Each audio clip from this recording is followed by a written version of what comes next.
मैं डॉक्टर राजेंद्र कुमार, सहआचार्य रसायन विज्ञान, राजकीय कन्या महाविद्यालय चौमू। आप सभी का हमारे इस वीडियो में स्वागत है। हमने हमारे पिछले वीडियो के अंतर्गत कि किस प्रकार से वीबीटी के आधार पर संकुल यौगिकों के ज्यामिति और उनके चुंबकीय गुणों की व्याख्या हम कर सकते हैं, वीबीटी क्या है और इसके आधार पर किस प्रकार से ज्यामिति और चुंबकत्व की व्याख्या कर सकते हैं के बारे में अध्ययन प्रारंभ किया था, जिसके अंतर्गत हमने 3 संकुल यौगिकों के उदाहरण लेके उनको एक्सप्लेन किया था। उसी श्रृंखला के अंतर्गत हम हमारा अगला उदाहरण लेते हैं कि ये जो कॉम्प्लेक्स है कोबाल्ट NH36Cl2, उसके बाद में नेक्स्ट जो संकुल है वो है निकिल NH34SO4 सल्फेट आयन इसके साथ जुड़े हुए हैं, निकिल CN4-2 कॉम्प्लेक्स आयन और कॉपर CN4-2 कॉम्प्लेक्स आयन के बारे में अध्ययन करेंगे। तो सबसे पहले हम इस एग्जाम्पल को लेते हैं। देखिए इसके अंतर्गत बिल्कुल सिंपल है। अगर हमने पहले तो तीनों एग्जाम्पल पढ़ लिए हैं तो यहाँ एक एग्जाम्पल लिए और लिया है मैंने। तो इसमें electronic configuration of cobalt +2 ion in presence of NH3 ligand, ये लिखा है मैंने सीधा ही। क्यों? क्योंकि कोबाल्ट इसके अंदर सेंट्रल मेटल एटम क्या है? कोबाल्ट है। कोबाल्ट का परमाणु क्रमांक क्या है? कोबाल्ट बराबर 27 है इसका, और 27 में से 2 इलेक्ट्रॉन निकल गए तो आपके 7 इलेक्ट्रॉन इसके अंतर्गत भरे जाने हैं। किसके अंदर? बॉक्स डायग्राम के अंतर्गत जब भरेंगे तो 7 इलेक्ट्रॉन इसमें आएंगे, 1 इलेक्ट्रॉन यहाँ और है आपका। लेकिन जो ही हम लिखेंगे कि electronic configuration of cobalt +2 ion in presence of NH3 ligand, ये लिगेंड जुड़ा हुआ है, तो 1 इलेक्ट्रॉन, ये जो वाला जो इलेक्ट्रॉन था वो एक्साइट होकर के चला जाता है। इस प्रकार से इस उच्च ऊर्जा स्तर का जो 4s है ये आपका 3d, फिर उसके बाद में 4s और ये है आपका 4p। तो क्योंकि इसमें आता है D2sp, यहाँ पर जो 1 इलेक्ट्रॉन था वो इसमें नहीं जाएगा, नेक्स्ट d में चला जाता है। 1 इलेक्ट्रॉन यहाँ से एक्साइट होकर के जो 4d कक्षक है यहाँ बचा हुआ है, इसमें ये इलेक्ट्रॉन आ जाता है आपका। तो यहाँ से जो 7वां इलेक्ट्रॉन था ये वाला, ये उत्तेजित होकर के चला गया इसके अंदर। किसके अंदर? 4d के अंदर, कोबाल्ट के केस में। और फिर इसमें D2sp3 प्रकार का ये जो संकरण है, ये वाला D2sp3 प्रकार का संकरण इसमें पाया जाएगा।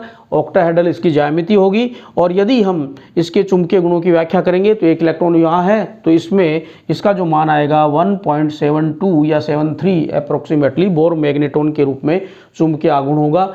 अनुचुंबकत्व गुण इसमें पाया जाएगा, अनुचुंबकीय प्रकार का होगा। अब आपको जो अगला उदाहरण लेना है वो है इस प्रकार से निकिल NH34SO4। मेन यहाँ पर आपके कन्फ्यूजन है, क्योंकि यहाँ जब तक हम जिसमें कोऑर्डिनेशन नंबर का मान 6 है तो हमारे पास में ज्यामिति क्लियर हो जाती है कि उसकी ज्यामिति ऑक्टाहेड्रल प्रकार की होगी।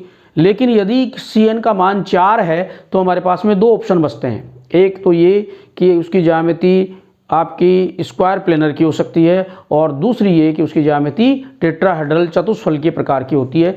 तो चतुष्फलकीय होगी या स्क्वायर प्लेनर होगी, ये हमें पहले तय करना है, तभी हम उसको एक्सप्लेन कर पाएंगे। तो बिल्कुल सिंपल सा एक नियम है जिसको आपको ध्यान रखना है कि यदि केंद्रीय धातु परमाणु के रूप में निकिल और कॉपर उपस्थित हो, उसके साथ में जुड़ने वाले लिगेंड का प्रकार CN- हो और उनकी संख्या 4 हो, CN का मान 4 हो, तो उनके द्वारा बनाए जाने वाले संकुल यौगिक की ज्यामिति स्क्वायर प्लेनर होगी। अर्थात ये जो 2 आपके पास में लिखे हुए हैं वो स्क्वायर प्लेनर कॉम्प्लेक्स बनाएंगे। रिमेनिंग निकिल के साथ में या कॉपर के साथ में यहाँ पर जुड़ने वाला लिगेंड, उसकी नेचर कैसी भी हो, वो हमेशा टेट्राहेड्रल जो है उसकी ज्यामिति होगी। ये आपको हमेशा ध्यान रखना है कि इसके साथ में निकिल या कॉपर, उसके साथ में कोई सा भी लिगेंड जुड़ा हो, उसकी ज्यामिति टेट्राहेड्रल प्रकार की होगी। और निकिल और कॉपर के साथ में जुड़ने वाला लिगेंड CN हो, उसकी संख्या 4 हो, तो उनकी ज्यामिति आपकी स्क्वायर प्लेनर होगी। यदि ये हमें पता है तो हम उसकी ज्यामिति चुंबकीय गुणों की व्याख्या आसानी से कर सकते हैं। तो अब देखिए आप, सबसे पहले निकिल, ये जो टेट्रा अमोनियम निकिल सल्फेट है, इसकी हम ज्यामिति के बारे में, तो निकिल का एटॉमिक नंबर 28 है और 28 जो है वो +2 ऑक्सीकरण अवस्था इसके अंदर प्रेजेंट है। तो इसमें इसके पास में टोटल नंबर ऑफ इलेक्ट्रॉन 8 होंगे। तो इस प्रकार से हम जब इसके इलेक्ट्रॉन भरेंगे तो इसके अंदर देखिए आप यहाँ पर कि NH3 की उपस्थिति में भी ये इस प्रकार की इसके अंदर इलेक्ट्रॉनिक कॉन्फ़िगरेशन होगी। अब इसमें संकरण, क्योंकि 4 चाहिए इसको संकरित कक्षक, तो इसमें S और P3 ये तीनों जो है आपके sp3 कक्षक मिल करके sp3 संकरित कक्षक बनाएंगे और इनके तीनों जो संकरित कक्षक होंगे उनमें NH3 अपने इलेक्ट्रॉन पेयर देकर के बॉन्ड बना लेगी। इस प्रकार से इसकी ज्यामिति होगी, जिसको कि हम टेट्राहेड्रल ज्यामिति के नाम से जानते हैं। इसके ऊपर +2 बैलेंस चार्ज बनेगा। इसके पास में 2 अयुग्मित इलेक्ट्रॉन हैं, इसलिए ये 2 इलेक्ट्रॉन जब रखेंगे तो म्यू बराबर √n × n+2 के फॉर्मूले में 2 + 2 4 4 दूनी 8 यानी कि 2.8 9 के लिए 3 आता है, इसलिए 2.83 बोर मैग्नेट्रॉन अर्थात पैरामैग्नेटिक नेचर का ये कॉम्प्लेक्स होगा। अब आप चलिए इसके ऊपर निकल CN टेट्रासाइनो जो है निकलेट, इस कॉम्प्लेक्स आयन की जब ज्यामिति की बात करेंगे, सेम यहाँ पर आ जाइए आप।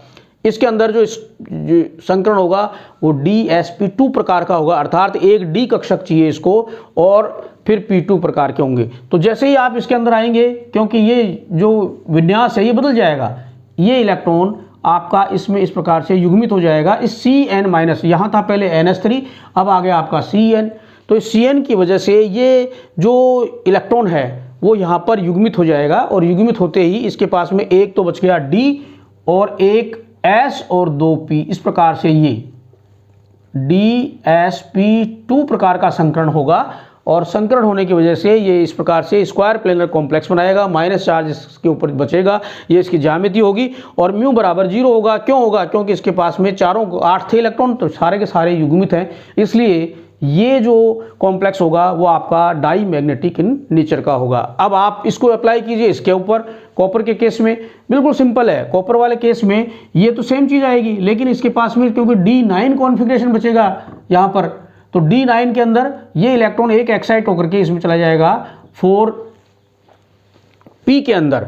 यहाँ से चला गया आपका 3D से एक इलेक्ट्रॉन एक्साइट होकर के यहाँ चला गया, तो इसके पास में यहाँ से ये रहा आपका कि n बराबर 1 है, अयुग्मित इलेक्ट्रॉन की संख्या 1 है, इसलिए म्यू बराबर 1.73 बोर मैग्नेट्रॉन इसके चुंबकीय आघूर्ण का मान होगा और ये आपका पैरामैग्नेटिक नेचर का होगा। तो इस प्रकार से हम VBT के आधार पर विभिन्न प्रकार के संकुल यौगिकों की ज्यामिति और उनके चुंबकीय गुणों की व्याख्या आसानी से कर सकते हैं, परंतु इसके बावजूद VBT की कुछ लिमिटेशन है, कुछ सीमाएं हैं। क्या है आप देखिए, सबसे पहला बिंदु तो यह है VBT का कि भाई हमने ये जितना भी एक्सप्लेनेशन किया है उसमें मेटल और लिगेंड के बारे में हमने बात की। यहाँ पर मेटल और लिगेंड कॉम्प्लेक्स किससे मिलकर बना है? मेटल और लिगेंड से।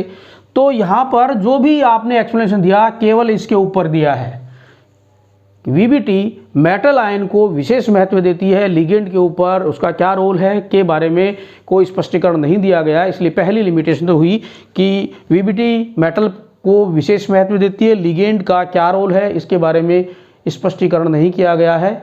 नंबर 2, दूसरा बिंदु ये था कि संकुल बनते समय कब संकरण में आंतरिक कक्षक भाग लेंगे और कब संकरण में बाहरी कक्षक भाग लेंगे के बारे में हम प्रारंभ में ही नहीं बता पाते हैं। जैसा कि आपको बताया था अभी कि K4FeCN6 जो कॉम्प्लेक्स था उसके अंदर हम लिखते हैं कि संकरण का प्रकार D2sp3 प्रकार का हो सकता है या sp3d2 प्रकार का हो सकता है। प्रारंभ में हम ये नहीं बता सकते कि D2sp3 होगा या sp3d2 होगा। तो ये थी इसकी दूसरी लिमिटेशन।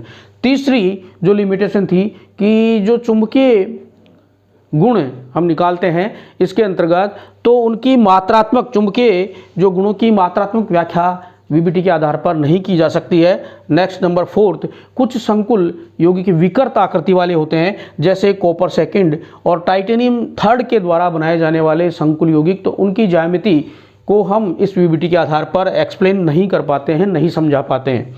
उसके बाद में कुछ संकुल यौगिक ऐसे होते हैं जो कि D8 कॉन्फ़िगरेशन के होते हैं, जिनकी ज्यामिति त्रिकोणीय द्विपिरामिडी प्रकार की होती है।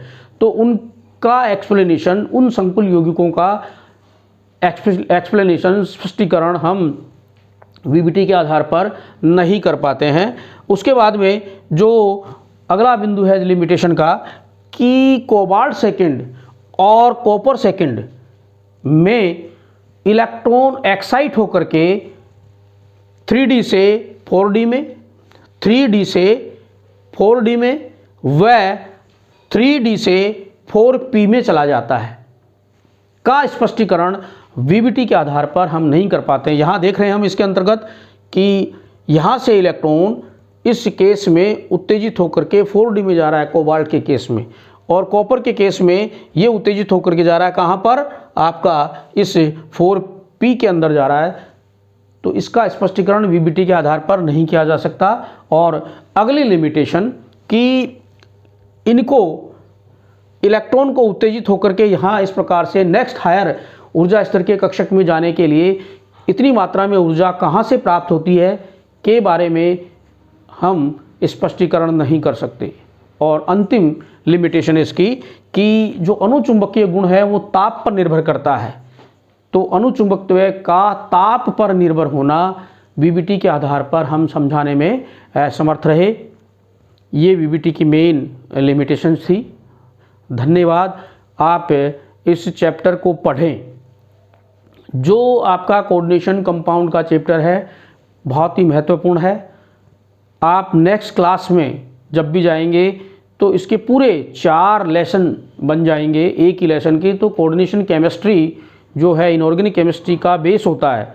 आप इसको अच्छी तरह से तैयार करें कि किस प्रकार से जो संकुल यौगिक हैं उनके नामांकन हम किस प्रकार से करते हैं। अगर हमें सूत्र दिया हुआ है तो हम उनका नाम कैसे लिखेंगे, कौन कौन से उसमें नियम हैं। ठीक इसी प्रकार से कि यदि हमें संकुल यौगिक का नाम दिया है तो हम उसका सूत्र कैसे लिखेंगे। संकुल यौगिकों में पाए जाने वाली समावयवताएं कौन कौन सी होती हैं, कितने प्रकार की हैं, और हम उनके एक एक उदाहरण लेकर के हम उनको कैसे समझाएंगे। ठीक इसी प्रकार से कि संकुल यौगिकों में पाए जाने वाले इस बंध की प्रकृति को सीज्विक सिद्धांत के आधार पर कैसे समझाएंगे। EAN इफेक्टिव एटॉमिक नंबर नियम क्या है, VBT क्या है, VBT के आधार पर किस प्रकार से हम संकुल यौगिकों के चुंबकत्व और उनकी ज्यामिति की व्याख्या करेंगे, VBT की मेन लिमिटेशंस क्या हैं। इसके आगे हम हमारा नेक्स्ट लेसन प्रारंभ करेंगे। धन्यवाद।